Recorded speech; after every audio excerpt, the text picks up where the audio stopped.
Саламатсыздар ма? Қалайсыздар? Сіздерге бүгін небәрі 15 минутта осындай өте дәмді әрі өте оңай печеньенің рецептімен бөлісейін деп отырмын.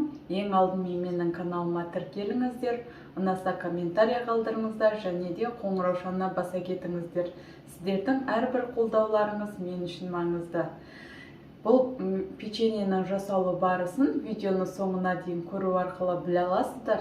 Сіздерде небәрі 15 минутта осындай өте дәмді печенье жасап, отбасыңызды қуантыңыз. Бізге печеньені жасау үшін қажет болады сары май, кукурузный крахмал және де сахарный пудра, разрыхитель және жұмыртқа, ұнымыз қажет болады. Ең алдымен ыдысымызға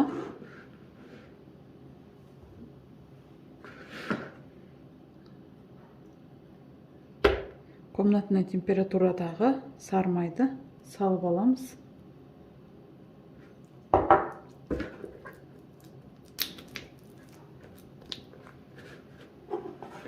Сары майдың үстіне бір жұмыртқамызды жарып қосамыз.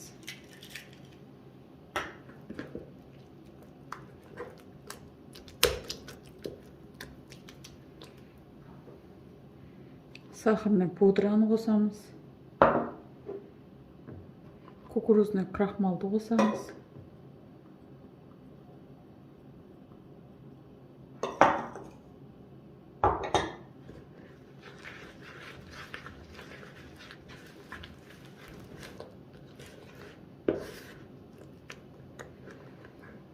Енді үстіне аздап отырып ұнды қосамыз.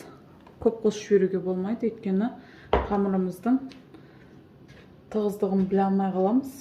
Сол үшін аз-аздан ұнды қосып отырамыз.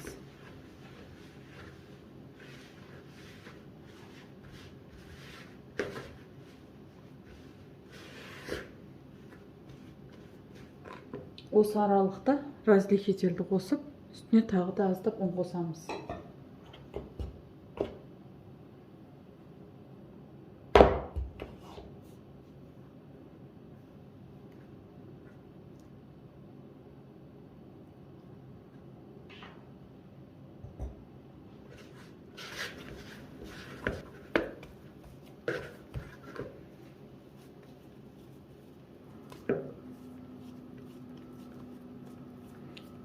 Осындай біркелкі әдемі қолға жабыспайтын тесто шығу керек бізде.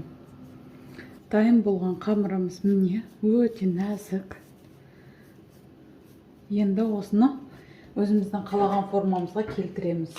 Егер жайып жасаймын десеңіздер де 1-2 сантиметр аралығында жайып жасасаңыздар болады. Жоқ, формамен насадкамен құйсаңыздар да болады. Болмаса осындай ложкамен жасасаңыздар да болады. Өздеріңіздің қалаған формаларыңызды алып, мен осындай ложкамен барлығын бірдей етіп жасап жатырмын. Аздап қана шарик қылам, пергамент қағазына орналастыра береміз.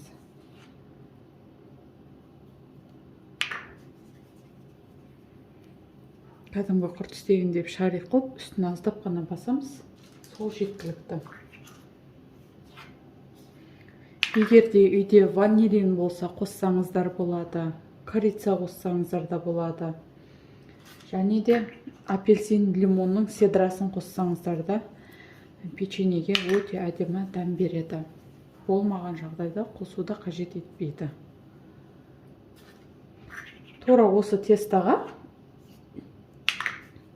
какао қоссаңыздар да өте әдемі болып шығады. Шоколадный түрі, екі түрлі жасасаңыздар да болады. Балалардың сүйікті печеньесі болады бұл. Почти 15 минутта дайын болатын печенье ғой. Қамырының өзі, үйленуінің өзі демде.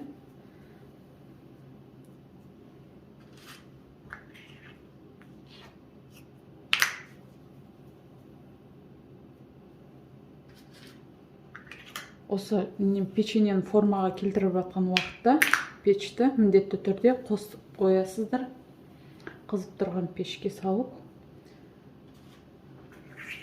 10-12 минут аралығында пісіріп аласыздар.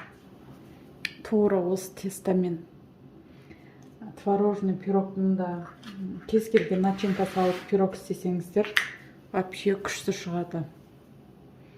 Сіздерге тағы бір не айта кетейін. Міндетті түрде творожный жасасаңыздар да вообще күшті бұмен. Бюджетный тестауы айтқанда.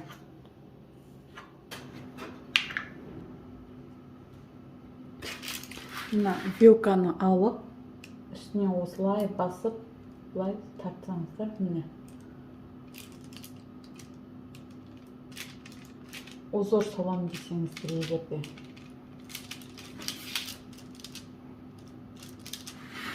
Сіздерге көрініп тұр ғой. Вилканы көтермейсіздер, жай өзін сырғытып, осы күйінше аласыздар. Қатты салмақ салмайсыздар.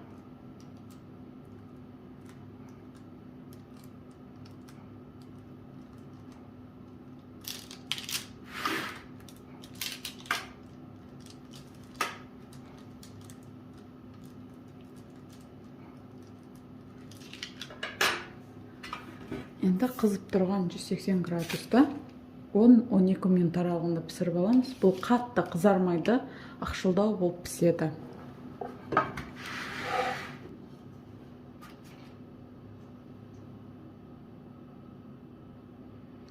Міне қыздар, печенье дайын болды.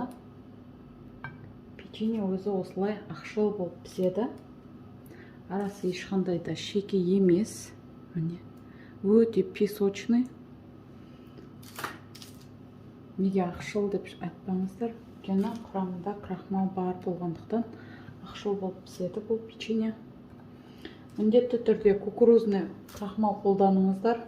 Өйткені картофельный крахмал ауырлық етеді балалардың жегеніне. Сондықтан крахмалдың кукурузный түрін алған дұрыс.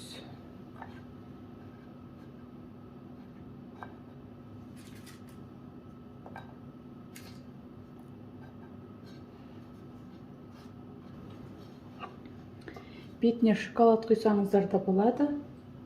Мен аздап сахарный пудра себемін.